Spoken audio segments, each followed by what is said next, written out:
ಅಲ್ಲಪ್ಪನೇ ಬಾಸ್ಕೆ ಬೆಂಗಳೂರುಗಳಲ್ಲಿ ಇದ್ಕೊಂಡು ಮಡ್ರಾಸೈಗಳು ಬಂದಿದ್ರು ಆಫೀಸ್ಗಳಿಗೆ ಬಂದು ಕೆಲಸಗಳು ಮಾಡ್ತಾ ಇದೆಯಲ್ಲ ಯಾವ ಪುರುಷಾರ್ಥಕಪ್ಪನೇ ಮಡ್ರಾಸೈ ಬಂದಿದ್ರು ಆಫೀಸಿಗೆ ಬಂದು ಸಿನ್ಸಿಯರ್ ಆಗಿ ಕೆಲಸ ಮಾಡ್ತಾ ಇದ್ದೀನಿ ಅಂತ ಬಾಸ್ಗೆ ತೋರ್ಸೋದಕ್ಕೆ ಬಂದಿದ್ದೀನಿ. ಓಹೋ ಕಣ್ಣಲ್ಲೇ ಬಕೆಟ್ಗಳು. ಬಾಸಿಗೆ ಮಾತ್ರ ಕನ್ನಡಕ ತೆಗೆದು ತೋರಿಸ್ಬೇಡಿ ಸರ್, ಅವ್ರಿಗೂ ಬಂದ್ಬಿಟ್ಟಾತು. ಏನೇ ಆದರೂ ನೀವು ಮಾತ್ರ ಟ್ರಿಪ್ಪಿಗೆ ಬರಬೇಡಿ ಸರ್. ರಾಮಯ್ಯ, ಕನ್ನಡಕ ಹಾಕೊಂಡು ಆಫೀಸ್ಗೆ ಬಂದಿದ್ದೀನಿ ಅಂದಮೇಲೆ ಟ್ರಿಪ್ಪಿಗೂ ಬಂದೇ ಬರ್ತೀನಿ ವಿತ್ ಕನ್ನಡಕ. ಅದೇನು ಟ್ರಿಪ್ಪು ಅಂತ ಸಾಯ್ತಾ ಇದ್ದೀರ? ಅಲ್ಲ, ವೋಟ್ ಮಾಡಲಿ ಅಂತ ಸರ್ಕಾರನೇ ರಜಾ ಕೊಡುತ್ತೆ, ಅವಾಗಲೂ ಟ್ರಿಪ್ಪಿಗೆ ಹೋಗ್ತೀರಾ? ವರ್ಷಕ್ಕೊಂದ್ಸರಿ ಬರುತ್ತೆ ಸ್ವಾತಂತ್ರ್ಯ ದಿನಾಚರಣೆ, ಅದನ್ನ ಆಚರಣೆ ಮಾಡೋದು ಬಿಟ್ಟು ರಿಸಾರ್ಟ್ ಅಂತ ಸಾಯ್ತಾ ಇದ್ದೀರಲ್ಲ. ರಿಸಾರ್ಟ್ಗೆ ಹೋಗಿ ಏನಾಯ ಮಾಡ್ತೀರಾ? ಮಜಾ ಮಾಡ್ತೀವಿ ಸರ್. ಅಲ್ಲಿ ಊಟ ತಿಂಡಿ ಸಖತ್ತಾಗಿರುತ್ತೆ, ಬೋಟಿಂಗ್ ಇರುತ್ತೆ, ಸ್ಪೋರ್ಟ್ಸ್ ಇರುತ್ತೆ, ಅಡ್ವೆಂಚರ್ ಗೇಮ್ಸ್ ಇರುತ್ತೆ, ಟ್ರೆಕ್ಕಿಂಗ್ ಇರುತ್ತೆ ಸರ್. ಆಹಾ, ಇರೋ ಬರೋ ಬೆಟ್ಟ ಗುಡ್ಡನೆಲ್ಲ ಕಡಿದು ಊರ್ ಮಾಡಿ ಈಗ ಊರಿಂದ ಮತ್ತೆ ಬೆಟ್ಟ ಹತ್ತಕ್ಕೆ ಹೋಗೋದಾ? ಇದೆಲ್ಲ ಒಂದು ಅಡ್ವೆಂಚರಾ? ವಾರ ಪೂರ್ತಿ ದುಡಿದು ಸುಸ್ತಾಗಿ ರೆಸ್ಟ್ ತಗೊಳಕ್ಕೆ ರಿಸಾರ್ಟ್ ಹೋಗೋದು, ಅಲ್ಲಿ ಇಂಡೋರ್ ಆಕ್ಟಿವಿಟೀಸು ಔಟ್ಡೋರ್ ಆಕ್ಟಿವಿಟೀಸು ಅಂತ ಆಡಿ ಮತ್ತೆ ಸುಸ್ತಾಗಿ ಮನೆಗೆ ಬರೋದು. ಮನೇಲಿದ್ರೆ ಹೆಂಡತಿನೇ ತಟ್ಟೆಗೆ ಅನ್ನ ಹಾಕೊಂಡು ಬರ್ತಾಳೆ, ನಾವು ಅನ್ಲಿಮಿಟೆಡ್ ಬಫೆ ಆಸೆಗೆ ತಟ್ಟೆ ಇಟ್ಕೊಂಡು ಭಿಕ್ಷಿಕ್ ತಗೋರ್ತಾರ ನಿಂತ್ಕೊಬೇಕು. ಕರ್ಮ. ಇವಾಗ ನೀನು ಹೇಳ್ತಾರೋ ತತ್ವಗಳೇನಪ್ಪನೇ? ತತ್ವಗಳೆಲ್ಲ ಏನೂ ಇಲ್ಲ ನೋಡಿ, ನೀವೆಲ್ಲಾದ್ರೂ ಇರಿ, ಹೇಗಾದ್ರೂ ಇರಿ, ಏನಾದ್ರೂ ಮಾಡಿ, ಒಟ್ನಲ್ಲಿ ಸ್ವಾತಂತ್ರ್ಯ ದಿನಾಚರಣೆಯನ್ನ ಆಚರಣೆ ಮಾಡಿ ಅಷ್ಟೇ. ಶಿವು ಸರ್, ಅದೆಲ್ಲ ಗೊತ್ತಿಲ್ಲ. ಈ ಸತಿ ಅಂತೂ ಟ್ರಿಪ್ ಪಕ್ಕಾ ಫಿಕ್ಸ್. ಇಲ್ಲ, ಟ್ರಿಪ್ ಯಾರು ಪ್ಲಾನ್ ಮಾಡಂಗಿಲ್ಲ. ಪ್ರೊಡಕ್ಷನ್ ಜಾಸ್ತಿ ಆಗ್ತಾ ಇದೆ, ಅವತ್ತು ಕೆಲಸ ಇರುತ್ತೆ, cancel all the trips. Hi guys, ನಮಸ್ಕಾರ ಎಲ್ಲರಿಗೂ. ಇವತ್ತು ನಾನು ರ್ಯಾಂಡಮ್ ಆಗಿ ಒಂದು ಆಫೀಸಿಗೆ ಬಂದಿದ್ದೀನಿ. ನಮ್ಮ ಜನಕ್ಕೆ ನಮ್ಮ ದೇಶದ ಬಗ್ಗೆ ಎಷ್ಟು ನಾಲೆಜ್ ಇದೆ ಅಂತ ತಿಳ್ಕೊಳ್ಳೋಂಥ ಸಮಯ ಇದಾಗಿರುತ್ತೆ. ನೋಡಿ, ನಿಮಗೋಸ್ಕರ ನಾನು ಎಷ್ಟು ರಿಸ್ಕ್ ತಗೋತಾ ಇದ್ದೀನಿ. ಸೊ ಪ್ಲೀಸ್ ಸಬ್ಸ್ಕ್ರೈಬ್ ಟು 4 ಜನ 4 ಮಾತು. ಇದು ನಿಮ್ಮ ಚಾನಲ್. ಓಯ್, ಯೂಟ್ಯೂಬರ್ ಆದ ತಕ್ಷಣ ಏಕಾಏಕಿ ಆಫೀಸ್ ಒಳಗೆ ದುಂಕ್ಬಿಡದ? ಮ್ಯಾನೇಜರ್ ಅದನ್ನು ಇಲ್ಲಿ ನಿಂತಿದ್ದೀನಿ, ಗಮನ ಬೇಡ ನಿಮಗೆ? ಸರ್, ಲೈವಲ್ಲಿ ಇದ್ದೀನಿ ಸರ್, ನಿಮ್ಮ ವೈಫು ನೋಡ್ತಾ ಇರ್ಬೋದು. ಸೊ ಗಾಯ್ಸ್, ಇವ್ರಿಗೆ ಸಪೋರ್ಟ್ ಮಾಡಿ.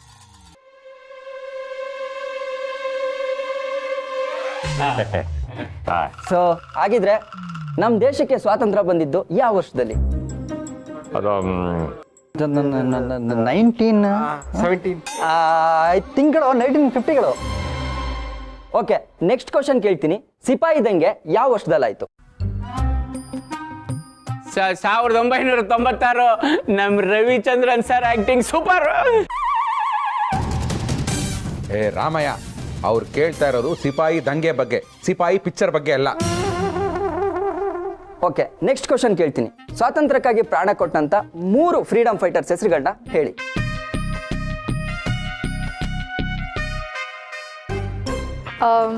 Actually I am a science student. ನಂಗೆ ಹಿಸ್ಟ್ರಿ ಬಗ್ಗೆ ಅಷ್ಟಾಗಿ ಗೊತ್ತಿಲ್ಲ.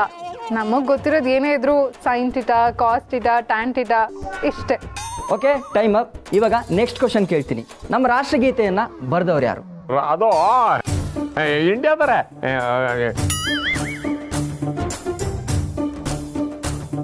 ಬಾಯೆಲ್ಲ ಇದೆ, ತುದಿ ನಾಲ್ಗೆಲ್ಲ ಇದೆ. ಏ ರಾಮಯ್ಯ, ನೆನ್ನೆ ನಿನ್ಗೆ ಹೇಳ್ಕೊಟ್ಟಿದ್ದಲ್ಲ, ಯಾರ ಯಾವ್ದು? ಸರ್, ನೀವು ಏನೋ ಹೇಳ್ಕೊಡಕ್ಕೆ ಅಂತ ಬಂದ್ರೆ ನಾನು ನಿಮ್ಮ ಮನೆಗೆ ತರಕಾರಿ ತಗೊಂಡೋಗಿ ಕೊಡಕ್ಕೆ ಹೋಗಿದ್ದೆ. ಸರ್ ಒಂದು ನಿಮಿಷ, ಇವರೇ, ನಾನು ಹೇಳ್ಬೋದಾ? ಹೇಳಿ ಸರ್. ಬ್ರಿಟಿಷರು ಭಾರತಕ್ಕೆ 1608 ಆಗಸ್ಟ್ 24ರಂದು ವ್ಯಾಪಾರದ ನಿಮಿತ್ತ ಸೂರತ್ಗೆ ಬಂದು ಇಳಿದರು. ನಿಧಾನವಾಗಿ ತಮ್ಮ ಕಳ್ಳಬುದ್ಧಿಯನ್ನು ತೋರಿಸುತ್ತಾ ಈಸ್ಟ್ ಇಂಡಿಯಾ ಕಂಪನಿಯನ್ನು ಬಲಿಷ್ಠಗೊಳಿಸಿ ನಮ್ಮ ದೇಶವನ್ನು ವಶಪಡಿಸಿಕೊಂಡರು. ಅವರ ದಬ್ಬಾಳಿಕೆಗೆ ಮೊದಲನೇ ಬಾರಿ ದಂಗೆ ಎದ್ದದ್ದು 1857ರಲ್ಲಿ, ಅದೇ ಸಿಪಾಯಿ ದಂಗೆ. ಅಂದಿನಿಂದ 1947ರವರೆಗೂ ಲಕ್ಷಾಂತರ ಜನ ನಮ್ಮ ದೇಶಕ್ಕೋಸ್ಕರ ತಮ್ಮ ಪ್ರಾಣವನ್ನು ತೆತ್ತಿದ್ದಾರೆ. ಅದರಲ್ಲಿ ಸುಭಾಷ್ ಚಂದ್ರ ಬೋಸ್, ಭಗತ್ ಸಿಂಗ್, ರಾಜಗುರು ಸುಖದೇವ್, ಮಂಗಲ್ ಪಾಂಡೆ, ಬಾಲಗಂಗಾಧರನಾಥ್ ತಿಲಕ್, ಇನ್ನೂ ಲಕ್ಷಾಂತರ ಮಂದಿ ಇದ್ದಾರೆ. 1911ರಲ್ಲಿ ರವೀಂದ್ರನಾಥ್ ಟ್ಯಾಗೋರ್ ಅವರು ಬರೆದಂಥ ಗೀತೆ ನಮ್ಮ ದೇಶದ ನ್ಯಾಷನಲ್ ಆಂಥಮ್ ಆಗಿದೆ. ಅದನ್ನು 52 ಸೆಕೆಂಡುಗಳಲ್ಲಿ ಹಾಡಿ ಮುಗಿಸಬೇಕು.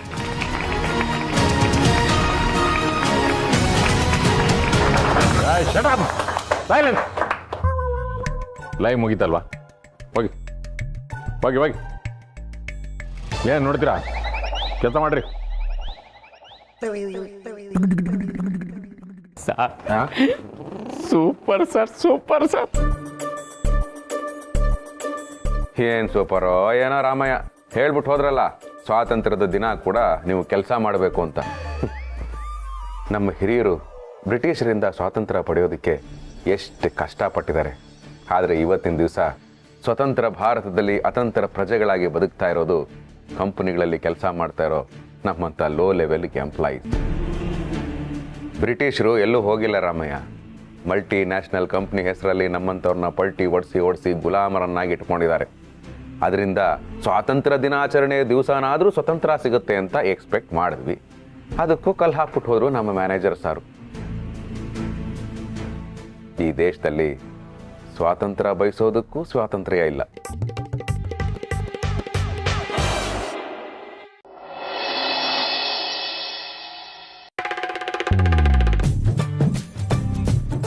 ಅಮ್ಮ, ನಮ್ಮ ಸ್ಕೂಲಲ್ಲಿ ಇಂಡಿಪೆಂಡೆನ್ಸ್ ಡೇ ಕಲ್ಚರಲ್ ಪ್ರೋಗ್ರಾಮ್ಗೆ ನಾನು ಜನಪದ ಸಾಂಗ್ ಡ್ಯಾನ್ಸ್ ಮಾಡಬೇಕು ಅಂತಿದ್ದೀನಿ. ಅಲ್ಲಿ ಹುಡುಗರು ಇರಲ್ಲ ತಾನೆ? ಎಲ್ಲರೂ ಇರ್ತಾರಮ್ಮ. ಮಾಡ್ಲಿ ಬಿಡಮ್ಮ, ಮಕ್ಕಳು ತಮ್ಮ ಪ್ರತಿಭೆನ ತೋರಿಸ್ಬೇಕಲ್ವಾ, ಮಾಡ್ಲಿ ಬಿಡು. ಸರಿ. ಆದ್ರೆ ಪ್ರಣಿ, ನೀ ಡಾನ್ಸ್ ಮಾಡಾದ್ಮೇಲೆ ಯಾರಾದ್ರೂ ಬಂದು ನೀ ತುಂಬಾ ಚೆನ್ನಾಗಿ ಡಾನ್ಸ್ ಮಾಡಿದೆ, ನೋಡಕ್ ತುಂಬಾ ಚೆನ್ನಾಗಿದ್ಯಾ ಅಂತೆಲ್ಲ ಹೇಳಿದ್ರೆ ಏನು ಹೇಳ್ದೆ ಎದ್ ಬಂದ್ಬಿಡು. ಜಾಸ್ತಿ ಮಾತಾಡಕ್ ಬಂದ್ರೆ ನಮ್ಮಪ್ಪಂಗೆ ಹೇಳ್ತೀನಿ ಅಂತ ಹೆದರ್ಸು. ಬೇಡ ಅಕ್ಕ, ನನ್ನ ತಮ್ಮಂಗೆ ಹೇಳ್ತೀನಿ ಅಂತ ಹೇಳು. ಏನ್ ನೀನ್ ಹೊಡೆದ್ ಬರ್ತೀಯಾ? ಇಲ್ಲ ತಾತ. ಏನ್ ಮಾಡ್ತಾನೆ? ಚಿಂಗಿ ಚಕ ಕುಚು ಕುಚು ಟುವಿ ಟುವಿ ದಿದ್ದಿರಿ ದಿದ್ದಿರಿ ದಿದ್ದಿರಿ ತಾಯಿ ಅಂತ ಡ್ಯಾನ್ಸ್ ಮಾಡಿ ಅವ್ರ ತಲೆ ತಿರುಗಿ ಬಿಡ್ಬೇಕು. ಹಂಗ್ ಮಾಡ್ತೀನಿ. ನಿನ್ ಡ್ಯಾನ್ಸ್ ನೋಡಿ ನಾ ತಲೆ ತಿರುಗಿ ಬೀಳಿಲ್ಲ ಅಂದ್ರೆ ಸಾಕು. ನೀನ್ ನಿನ್ ಭಾಷಣಕ್ಕೆ ರೆಡಿ ಆಗು, ನಾನು ನೋಡ್ಕೋತೀನಿ. ಅಮ್ಮ, ನಾವು ಸ್ಟ್ರಾಂಗ್ ಆಗಿರೋವರೆಗೂ ನಮಗೆ ಯಾವ ಪ್ರಾಬ್ಲಮೂ ಆಗಲ್ಲ. ನೀನ್ ಚಿಂತೆ ಮಾಡಬೇಡ. ತಾತ, ನಾನು ಇವಾಗ ಡ್ಯಾನ್ಸ್ ಪ್ರಾಕ್ಟೀಸ್ ಮಾಡ್ತೀನಿ, ನೀವು ಹಾರ್ಮೋನಿಯಂ ತಗೊಳ್ಳಿ, ನಾನು ಡ್ಯಾನ್ಸ್ ನೋಡುವಂತೆ. ಹಬ್ಬ, ನನ್ನ ಹಾರ್ಮೋನ್ಸ್ ಎಲ್ಲ ಇನ್ಬ್ಯಾಲೆನ್ಸ್ ಆಗಿತ್ತು. ನೀನ್ ಹಾರ್ಮೋನಿಯಂ ಅಂದ ತಕ್ಷಣ ಎಲ್ಲ ಸರಿ ಹೋಯ್ತು. ಸ್ಕಂದ, ಹೋಗಿ ಹಾರ್ಮೋನಿಯಂ ತಗೊಂಬಾರ. ಸರಿ ತಾತ, ನಾನು ಅಕ್ಕನ ಜೊತೆ ಡ್ಯಾನ್ಸ್ ಮಾಡ್ತೀನಿ. ಇರೋ ನಿಮಿಷ. ಏನು ಇದು? ಡೈರಿ. ಅದು ಗೊತ್ತು ಕಣೋ. ವರಮಹಾಲಕ್ಷ್ಮಿ ಪೂಜೆಗೆ ತರೋ ಐಟಮ್ಸ್ಗಿಂತ ಜಾಸ್ತಿ ಇಂಡಿಪೆಂಡೆನ್ಸ್ ಡೇ ಫಂಕ್ಷನ್ಗೆ ಬರ್ಕೊಟ್ಟಿದಾರಲ್ಲೋ.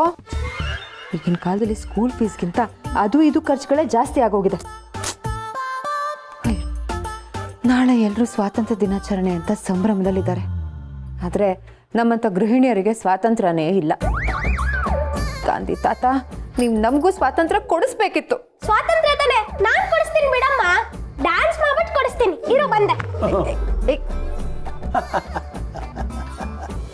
ಅಮ್ಮ, ಅಕ್ಕ ಧರ್ಮ ಮಾಡಿಮ್ಮ. ಅಪ್ಪ ಅಣ್ಣ, ಧರ್ಮ ಮಾಡಿಮ್ಮ. ಹಸು ತಡ್ಕೊಳಕ್ ಆಗ್ತಿಲ್ಲ.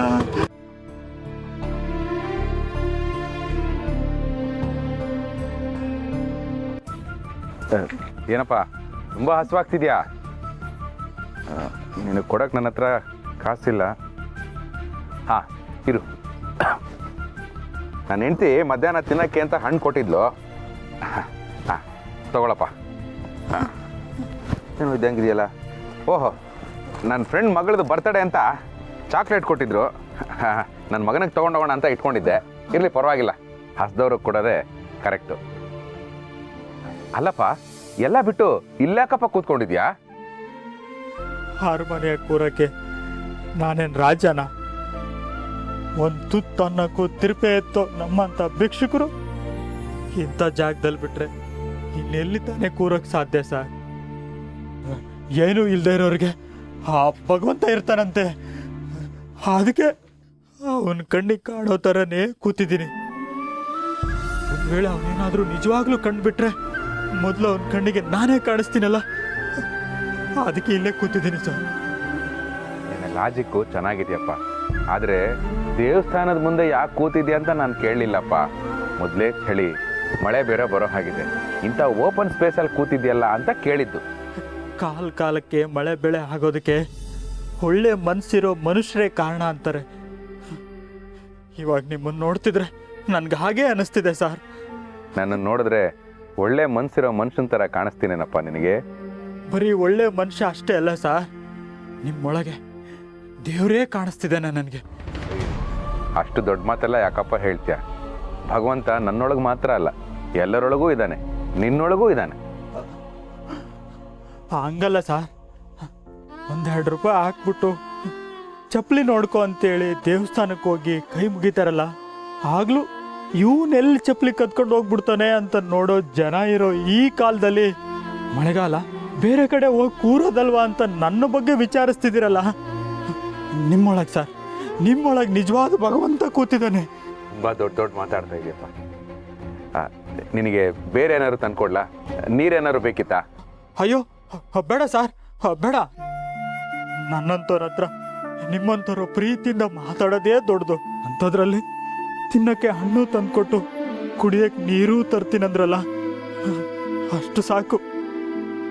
ನಿಮ್ಮನ್ನ ಭಗವಂತ ಚೆನ್ನಾಗಿಟ್ಟಿರ್ಲಿ. ಒಳ್ಳೆ ಮನ್ಸಿದ್ರೆ ಆ ಭಗವಂತ ಖಂಡಿತ ಚೆನ್ನಾಗಿಟ್ಟಿರ್ತಾನಪ್ಪ. ಹಾಗಂತ ನಿನಗೆ ಒಳ್ಳೆ ಮನ್ಸು ಇಲ್ಲ ಅಂತ ನಾನು ಹೇಳ್ತಾ ಇಲ್ಲ. ನಿನಗೆ ಆ ಭಗವಂತ ಏನು ಕೊಟ್ಟಿಲ್ಲ ಅಂದರೂ ಆರೋಗ್ಯ ಕೊಟ್ಟಿದ್ದಾನೆ. ಇಲ್ಲಾಂದರೆ ಈ ಚಳಿಯಲ್ಲಿ ನೀನಿಷ್ಟು ದೃಢವಾಗಿ ಕೂತ್ಕೊಳ್ಳೋದಕ್ಕೆ ಸಾಧ್ಯ ಆಗ್ತಾನೇ ಇರಲಿಲ್ಲ.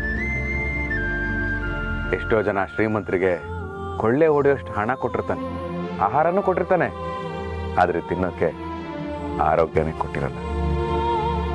ಆ ದೇವರು ನಿನಗದನ್ನು ಕೊಟ್ಟಿದ್ದಾನೆ. ತಿನ್ನಪ್ಪ, ತಿನ್ನು. ನಾಳೆ ನಮ್ಮ ದೇಶದ ಸ್ವಾತಂತ್ರ್ಯ ದಿನಾಚರಣೆ. ನಮ್ಮ ದೇಶಕ್ಕೆ ಸ್ವಾತಂತ್ರ್ಯ ಬಂದು ಇಷ್ಟು ವರ್ಷಗಳಾದ್ಮೇಲೂ ನಿಮ್ಮಂಥವ್ರು ಮಾತ್ರ ಸ್ವಾತಂತ್ರ್ಯ ಸಿಕ್ಕಿಲ್ಲ. ಆದಷ್ಟು ಬೇಗ ನಿನಗೆ ಈ ಬಡತನದಿಂದ ಸ್ವಾತಂತ್ರ್ಯ ಸಿಗಲ್ಲ. ಇಷ್ಟೇ ಆ ಭಗವಂತನಲ್ಲಿ ನಾನು ಬೇಡ್ಕೊಳ್ಳೋದು.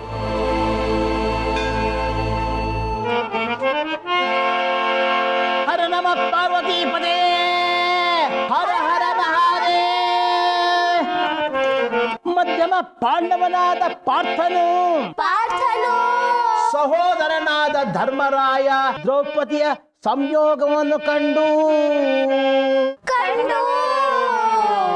ಪಶ್ಚಾತ್ತಾಪದಿಂದ ತನ್ನ ಪಾಪ ಕಳೆಯಲು ತೀರ್ಥಯಾತ್ರೆಗೆ ಹೋಗುವುದೇ ಸೂಕ್ತವೆಂದು ಸನ್ಯಾಸಿಯಾಗಿ ರಾಜಬೀದಿಯಲ್ಲಿ ಹೊರಟಾಗ ಕಂಡ ಯುವತಿಯರು ಮರುಗುತ್ತಾ ಕೊರಗುತ್ತಾ ಅನ್ಯಾಯ ಮಾಡಿದನು ಬ್ರಹ್ಮ. ಸುಂದರನ ಸನ್ಯಾಸಿ ಮಾಡಬಹುದೇ?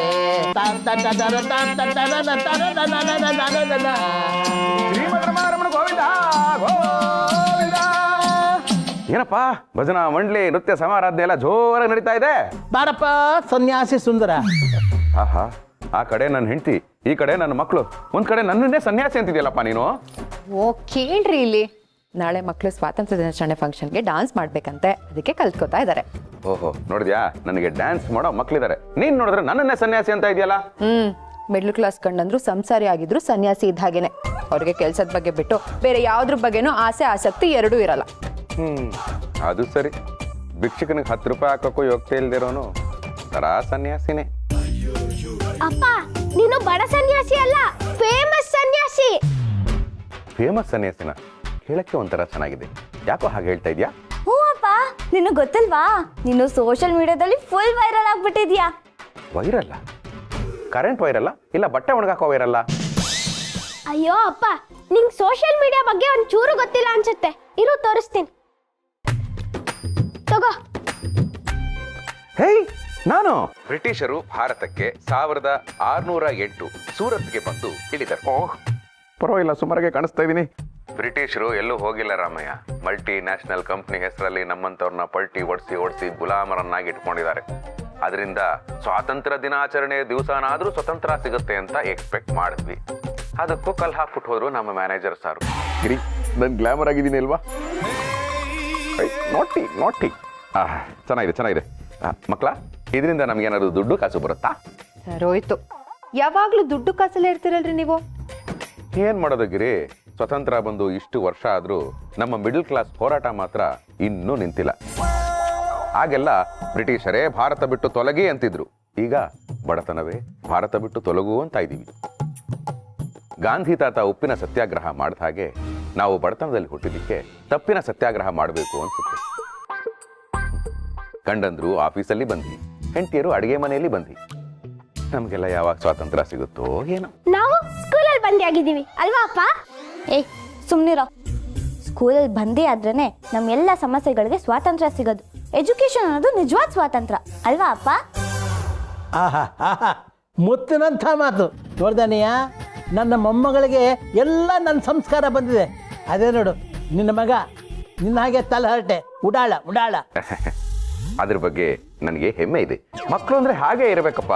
ಹಿಂದಿನ ಉಡಾಳರೇ ನಾಳಿನ ಉದ್ಧಾರರು. ಅದ್ನ ಆಮೇಲೆ ತಗೊಳ್ಳೋಣ. ಸ್ಕಂದನ್ ಸ್ಕೂಲಲ್ಲಿ ನಾಳೆ ಸ್ವಾತಂತ್ರ್ಯ ದಿನಾಚರಣೆ ಮಾಡ್ತಿರೋದಕ್ಕೆ ಏನೇನ್ ಬೇಕು ಅಂತ ಡೈರಿನಲ್ಲಿ ಬರ್ದು ಕಳಿಸಿದ್ದಾರೆ. ನಾಳೆ ಬೆಳಗ್ಗೆನೆ ಅದನ್ನ ತಂದ್ಕೊಟ್ಬಿಡಿ, ಆಯ್ತಾ? ಆಯ್ತು ಮಹಾರಾಣಿಯವರೇ.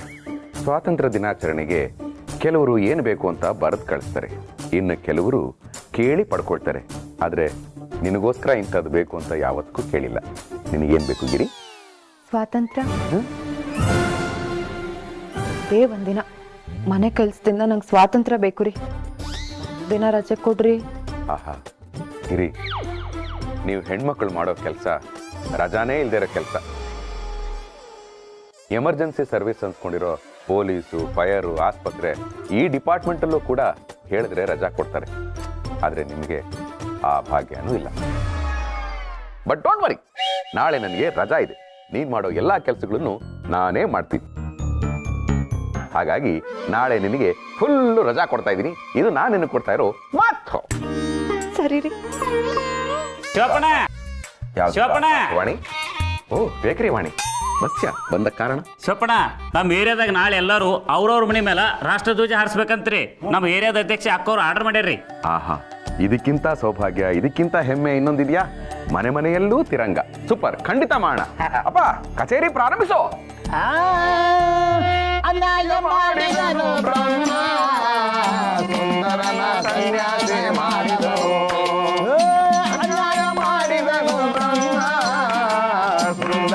ಸನ್ಯಾಸಿ ಮಾಡಬಹುದು.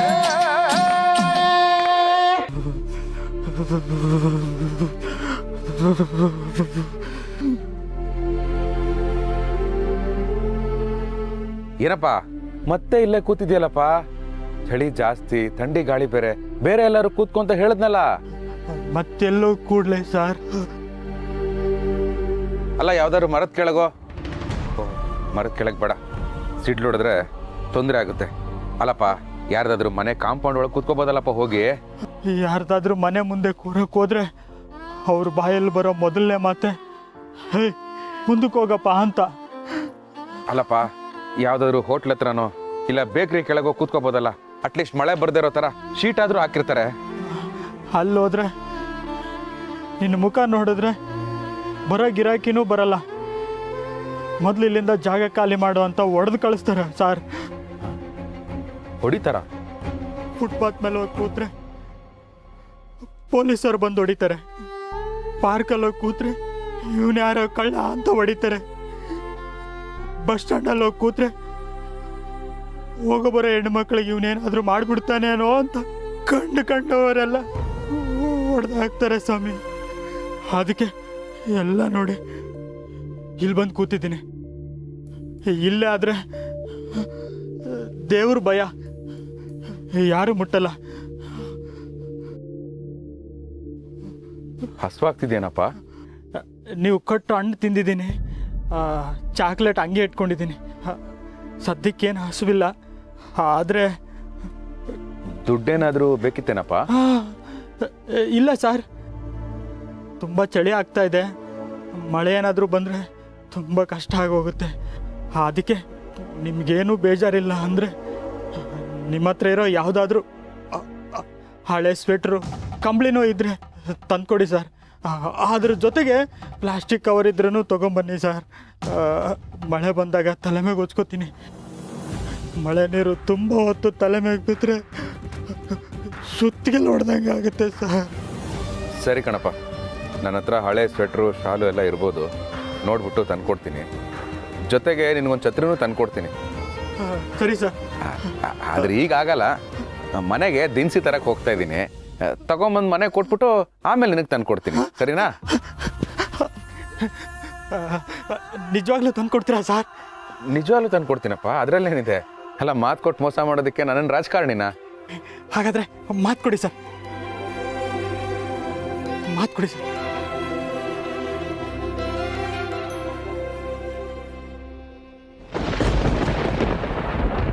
ಆಯ್ತಪ್ಪ, ನಿನಗೆ ಕಂಬಳಿ, ಸ್ವೆಟ್ರು, ಛತ್ರಿನ ತಂದು ಕೊಡ್ತೀನಿ. ಇವಾಗ ನನಗೆ ನಿಮ್ಮ ಮೇಲೆ ನಂಬಿಕೆ ಬಂತು ಸರ್. ಹೊರಡಿ ಸರ್. ಸರ್ ಇಲ್ಲೇ ಇರ್ತೀನಿ, ಮರದೇ ತಂದ್ಕೊಡಿ. ತಂದ್ಕೊಡ್ತಾರೆ, ತಂದ್ಕೊಡ್ತಾರೆ.